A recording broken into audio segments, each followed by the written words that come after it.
Today we're going to cover property classification and the differences between Class A, B, and C properties, and basically going to give you an overall view of what you want to look for and the easiest way to find it.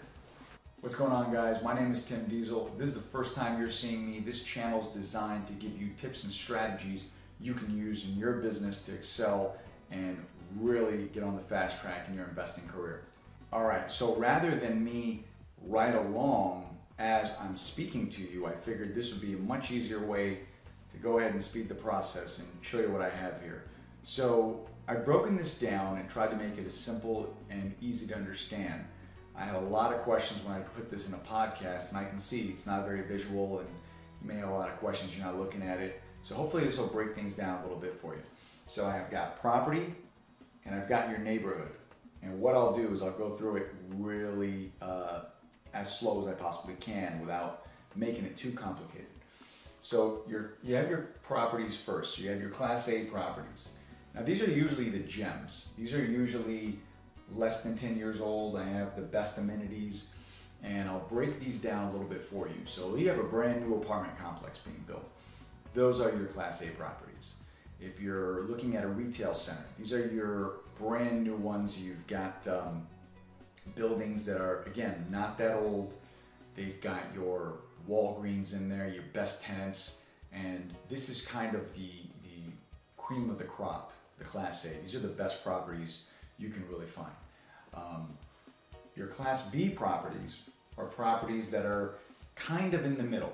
They're not really there yet. They were at one point. The middle amenities, they're kind of like right in the middle road. They're maybe 20 years old, and 20 years old is not really a lot, but it's just not A. It's okay, it's still there. Same thing, your apartment buildings, maybe they don't have a dog park, maybe they don't have all the cool stuff.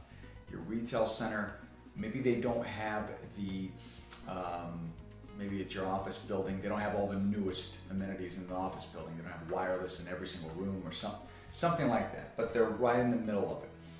Your C-class properties are basically properties that are a little older, and they're just low to average. They're just kind of in the middle. This could be maybe an older apartment building. If an apartment building is 50 years old and you renovate the whole thing, it's still a 50-year-old building, any way you look at it. That building is still old. The biggest thing that changes Class A, B, and C is just age. At one point, this was a Class A. So it's important to recognize that as the building ages, it's just eventually going to be a B. So if you buy it today, it's a Class A building. 20 years from now, even if you do nothing to it, you've gone downhill. There's nothing you can really do about it. You just want to maintain it, keep it as good as you can. I have also talked about do not try to reposition everything. It doesn't make sense to try to make a C into a B. Now it can be a 15-year-old C-class property, and maybe the windows and the look, it's a little grimy. Could be a retail center, you want to get in there and kind of clean it up a little bit. Maybe it's a warehouse property where it's a shell and it's not too bad. Not that there's really a whole lot to do with warehouse. That was probably a bad example. But you can clean them up a little bit. But don't go in there thinking you're going to take a C to an A. I mean, that's very, very difficult, and you can end up getting hurt if you're not careful.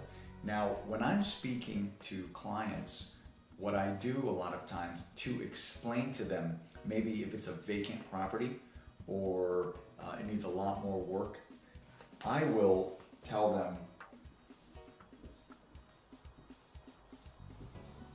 it's a Class D property. Now, I use that personally when I'm explaining the project. If you were to call a CCIM broker or any professional, they don't use this very often. This is actually not even a term. This is just something I speak with investors about. Hey, this is what we're trying to do, because it's very difficult to have a 30-year-old C property and explain that right next to another 30-year-old C property that basically has no income. It's vacant, there's no tenants, it's beat up.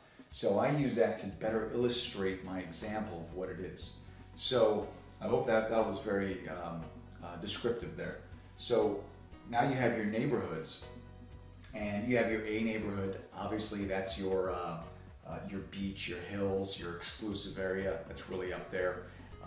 Again, very, very clean, very affluent neighborhood. You have your B neighborhood, which is kind of the mid to high. A lot of high income in B neighborhoods too, and that's just kind of average. Maybe it's not right on the water. Maybe it's a couple miles inland or something like that. And then you have your C areas, which is kind of your average and middle income. Not necessarily a bad area, and I don't like when people generalize that and stereotype and say it's a bad neighborhood, or that's not necessarily true. It could be your average blue-collar worker. That's where they live. That's what's central to them, and that's where they like to be. They like to be maybe closer to the city or something like that. So don't discount that by any means. And whatever you're comfortable with, that's what's going to work.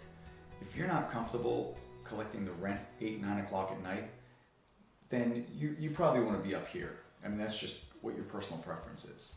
If you are investing in property that's great Class A neighborhoods, but it's so far away, maybe that's not your thing either. So if you're using a management team, it just really depends on what your style of property is. But just be very mindful with your class of property and your class of pretty much your tenants. Depending on the neighborhood that you're in, you could be on the beach and the building could be 100 years old. It's time to knock it down. So that's very possible too. It really just depends on your overall game plan. So just a quick recap: your A, B, or C, and you kind of want to match them up as best as you can. So you could definitely have a Class B property in a Class A neighborhood, in a middle income neighborhood. It really just depends. It just depends on who's there, what the traffic is like. I'll definitely do another video for you guys just to kind of let you know the 1, 3, 5, the ratios, and what demographic is there, because that's very important when you're buying property too. Any kind of property, even if you're buying a single family home, you want to know what's around you. And the first thing you want to look at is the type of property and what you can do with it. So don't go in there in a C property just thinking you're going to throw a bunch of money at it and raise up the value and make it a B property. That's not always the case, and that's not always the easiest thing to do. Sometimes you're probably better off just cleaning it up a little bit, maybe not repositioning the entire asset, because now you have to reposition the tenants. So the tenants and the neighborhood has to fit. Everything's just got to gel together. So I hope that was helpful. All right, so the question of today is, what's your favorite property class? What do you like the most? Do you like Class A, Class B?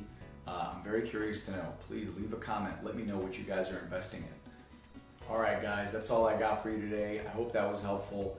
Like this video, leave a comment, and subscribe to this channel. I'm going to give you guys all kinds of tips every week, and I hope you guys enjoyed it. Thank you.